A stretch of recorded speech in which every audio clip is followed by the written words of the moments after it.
The good old days is a term you might hear quite often. I've used it in many videos on my channel here. It was a span of time that many users on Twitch deemed to be when Twitch was at its peak. Not to be confused with the golden days or old Twitch, which was around 2013 to 2016, which really laid the groundwork for modern streaming.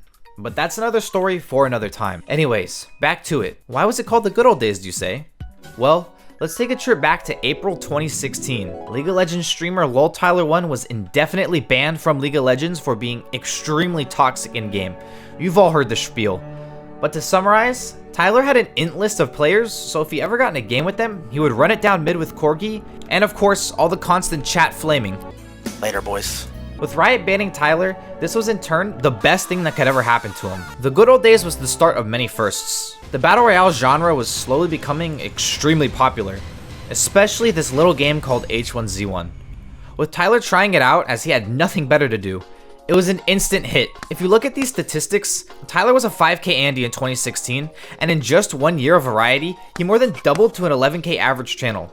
But of course, he didn't do it all by himself. Remember when I said the good old days was a big time of firsts? This was also the first time we will hear the word leech. Introducing GreekGodX, the first successful Twitch leech, with many more to come after him. But he most definitely gets the credit for being the first and most effective leech. Getting bored from creating Minecraft Tip of the Week videos. Hey guys, this is Tip of the Week, episode 1. Greek realized Tyler getting banned and moving to more accessible games to stream snipe was his perfect opportunity to make a name for himself. And so he did. Tyler wasn't so keen on duoing with Greek in the beginning. Get fucked, Greek! You fucking suck dick, bitch! I'm glad you got a fucking ban, pussy! Later! But the constant sniping exposed Greek's hilarious and very relatable personality to the chat room, and he became a fan favorite, and in turn, gained Greek a constant invite to Tyler's streams, whether it be the classic Arma 3 streams, where Greek roleplayed as Tay-Tay and made a fool of himself in the name of content. Get in the car and help. Motherfucker. Let's just do Hey, 1 sec, I know what the problem is. We ain't speaking his language. Or the ridiculous diss track and rapping streams, bringing us classics as the Twisted Clone and Geo diss track saga. It's cause you're fucking fat, dog. I don't even know how you stand on the fucking. And of course, the fan favorite that seriously doesn't get as much play as it should, zooming in the foreign. Got the engine roaring. If old Twitch laid the groundwork for personality streamers, the good old days evolved those ideas to a whole new level, with Greek and Tyler being two of many new streamers. Another extremely big reason Twitch viewers loved this span of time was, believe it or not, Overwatch. I know, Omegalol W all you want, but if we're keeping it on a stack, in 2016 when this game came out, that summer was the most memorable launch for a competitive title in a very long time. The whole world was watching and playing Overwatch. A small 200 viewer channel was also beginning his Overwatch journey, XQC. Hey guys, my name is XQC. I'm the current tank for Team Danal. Getting banned on Twitch is genuinely the best marketing move any streamer can make. From Tyler going from a 5k to 11k average in 1 year, and XQC following suit from being a 2.5k average in 2017 to jumping to a 9k average in 2018, due in part to his ban from Overwatch League. Names that are very notable that shined in this era were Moon, who blew up for having a very unique streamer chat room relationship, and farming Grandmaster lobbies with his Roadhog. Seagull also was a driving force for Overwatch's success with his insane Genji games. Other than that, big names that thrived in the Overwatch section were Tim the Tatman, Harblue, Aimbot Calvin, Surefour, Sinatra, and Poke Lols. There are plenty more, but these Overwatch streamers were the most notable when the game first released. We would see Defrand and many more come late 2018 to early 2019, after the big hype for Overwatch slowly died out. Of course, I can't mention the good old times without talking about Battlegrounds, or PUBG. And I can't talk about PUBG without mentioning the 3 streamers who made the game fun to watch on Twitch for countless hours: Shroud, Dr. Disrespect, and Forsen.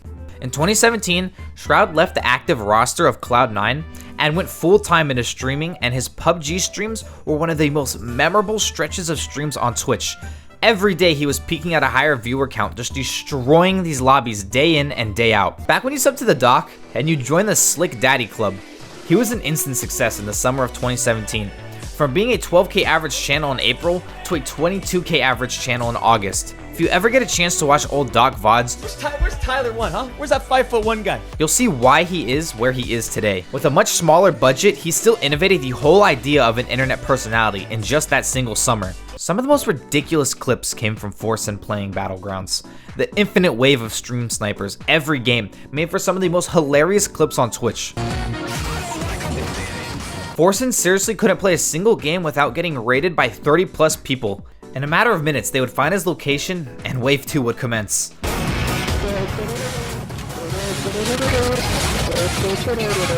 The snipers would transfer over to Atlas, but that wouldn't be until the end of 2018, and by then, the good old days would have been over. More on that in a bit.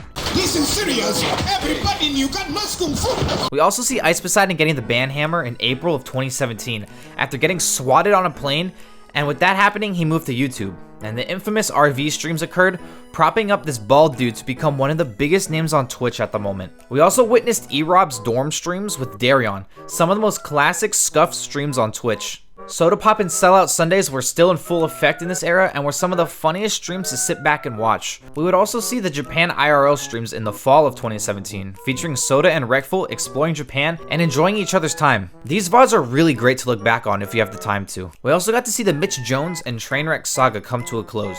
And of course, we got to see the speech that got Train banned. We will give handshakes to each other with consent.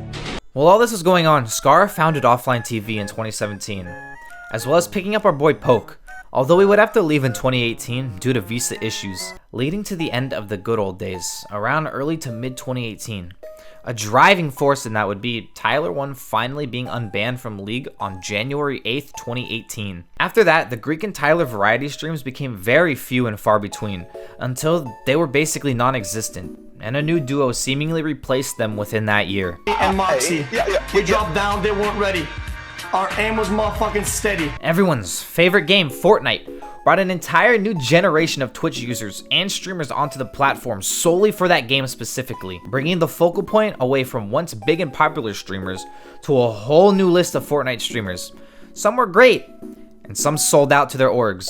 But to be fair, who wouldn't? The good old days is an era on Twitch that can never be replicated, ever. The amount of firsts and household names that were established in that time is absolutely insane. The grand portion of big streamers all came up in that time. With Twitch being the ever-changing platform that it has been for the past 2 years, I truly hope the spirit of times past will live on through viewers and streamers alike. If I missed any important events, please let me know in the comments. I hope you enjoyed learning a little bit about Twitch history. Or if you're well acquainted, I hope you enjoyed the little nostalgia trip. But for now, I hope you all have a good one and stay safe.